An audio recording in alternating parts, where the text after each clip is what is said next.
So my name is Victor Marende, one of the national conveners of the Movement for the Defense of Democracy.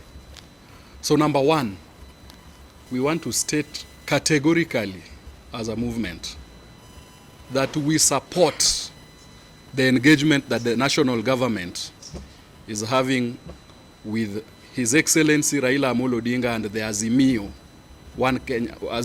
la Umoja One Kenya Alliance, and by extension, the Movement for the Defense of Democracy. Now, for the avoidance of any doubt, as a movement, we hinge and we support the demands by the Azimio la Umoja One Kenya Alliance. We support fully.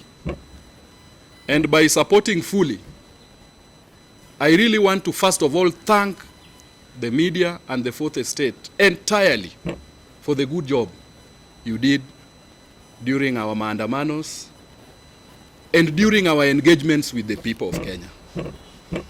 And we want to say that it was very unfortunate that some rogues decided to make violence against the media. Very, very unfortunate. And we are very sorry. And we will stand with the media every single day to ensure that the freedom of press is not infringed on in this country.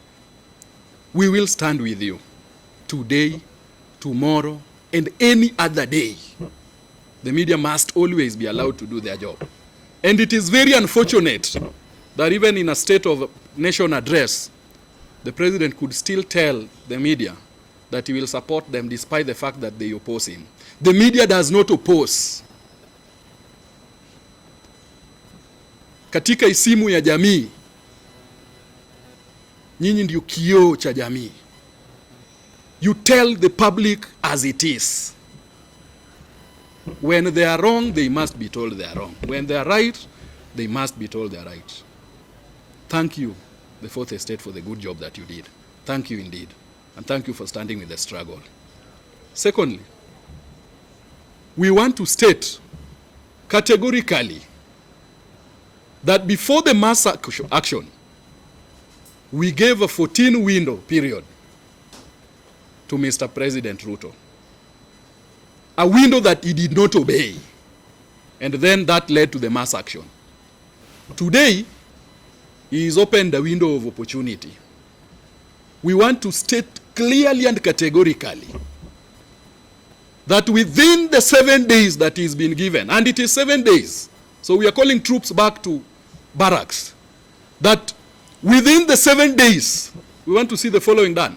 Number one, he must commit to open the servers, failure to which we will be back bigger and better.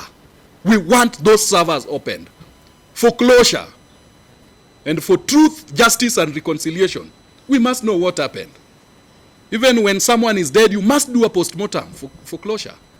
So we want a postmortem, an exact postmortem of the previous election. We must. And for closure, we insist that the servers must be opened. So within the 7 days, he must commit. He must tell us so that we also know the truth. So we really insist that we want those servers open. Secondly, we've insisted, and without bargain, that the cost of living in this country is very high. Very, very high. Very, very high. So we really insist that we want to see measures taken towards reducing the cost of living in this country. In short, we would even want to see subsidies come back. The cost of fuel is very high. The cost of basic commodities is very high. The cost of electricity is still shooting very high. Wakenya hatutasimama watu wakilala njaa. So we insist that we want to see measures taken to ensure that the cost of living comes down. Thirdly, we say that we want a bipartisan engagement in terms of reconstituting the Electoral Commission. And I want to remind Mr. Ruto that the issue of the Electoral Commission in this country has always been a negotiated process. It has never been a one-man show. In the era of the Electoral Commission of Kenya, ECK, it was negotiated.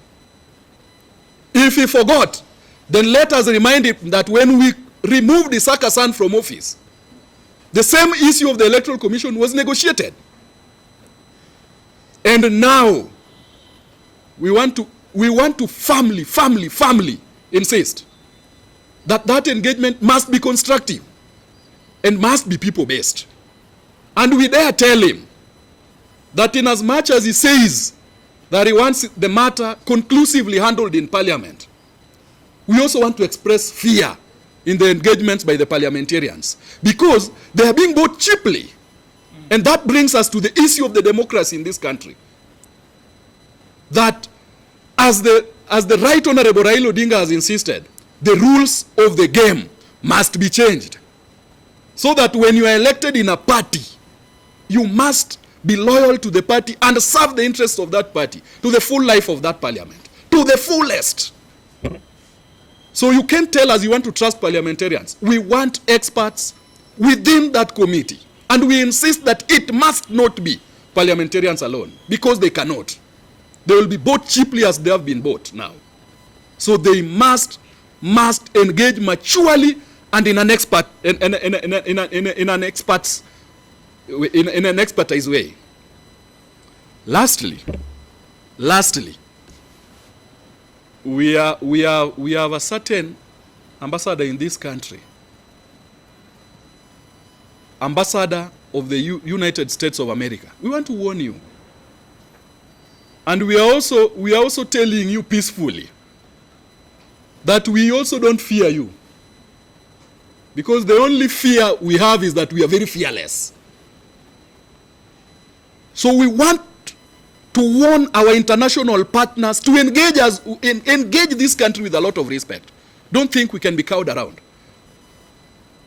So to the ones like the US ambassador who think that they can interfere with the democracy within this country and cow us around, I want to tell you your days are numbered. Your days are really numbered in this country. So you must respect the rights of the people of Kenya as they are enshrined in our constitution, in as much as you also want to work with us. Respect the rights and respect that we are demanding to be respected as a people. So foreign envoys and foreign ambassadors must engage us with a lot of respect. And in a matter of conclusion, we want to remind Mr. Ruto that in as much as you are withdrawing cases for the people who were charged in court, I saw the cases for the 6 MPs withdrawn and the other 200 withdrawn. You must remember that they were not cases that merited to be taken to court. And that is why the DPP is saying that he is not seeing any evidence. And that shows the weaponization of the criminal justice system in this country. You promised Kenyans that you will not weaponize the DCI. You promised that you will not weaponize the office of the DPP. That is what you are doing.